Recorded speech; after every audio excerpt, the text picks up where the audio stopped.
Hi, I'm Dr. B, psychiatric nurse practitioner with over 20 years of clinical experience. And I'm doing a series on personal vision as we go into the next year. And this is based on the choice mapping formula. The fourth element is about that personal vision. What do you want? But in very specific categories. And so today I'm talking about your personal vision in relationships. And so I have a general overarching vision for my personal relationship with my grown children. And that's to have a genuine, mutually beneficial, healthy relationship with my adult children. So when we write a personal vision, we write that vision kind of at the top. And it's not necessarily a very specific thing. It's more of a general, right? I want this kind of relationship with my grown children. Well, right now, one of my children is not speaking to me.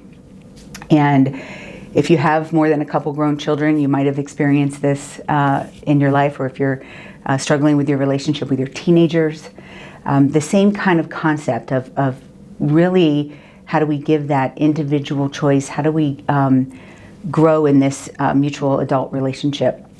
And so when, we're showing here on the screen what we talk about when it comes to personal vision.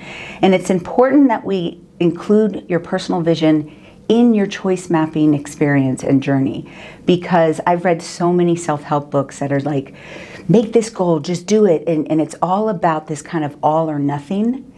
And in choice mapping, it's a balance. So the first two elements are about looking back and figuring out what's holding you back. And the second two elements are, how am I going to choose to move forward? And so this fourth element is about that personal vision. And so I'm using the category relationships today and my struggle with one of my adult children. And so we put it into this formula and we say, what are the barriers? So the barrier right now for me and this relationship is that when she gets upset with me, she kind of cuts me off totally. And so we can't get that, even the argument going, right? Because she cuts me off completely. And then the other barrier is she thinks I hurt her and I think that she hurt me, right? So these are barriers. And so we acknowledge those barriers because we can't just push through things. We have to identify some of the problems so that we can work those out, right? So what can I do right now is the next thing. So it looks weird, we put the vision up here at the top, but then the barriers are at the bottom because I don't want them to influence you the most, but really it's what you have to identify first. And then what can you do right now? Well, we had a little bit of text communication yesterday and it did not go well. I had a few texts at the end, but I think that I've been cut off at this point. There's some things that I would have done differently, and I'm kind of processing and working through that. But right now, I might just have to wait for the next opportunity to start this conversation again. But when I get that opportunity, what are my actions? What can I do? Well, one, I can not be so defensive. Okay, in this particular situation, she was what I felt was attacking me.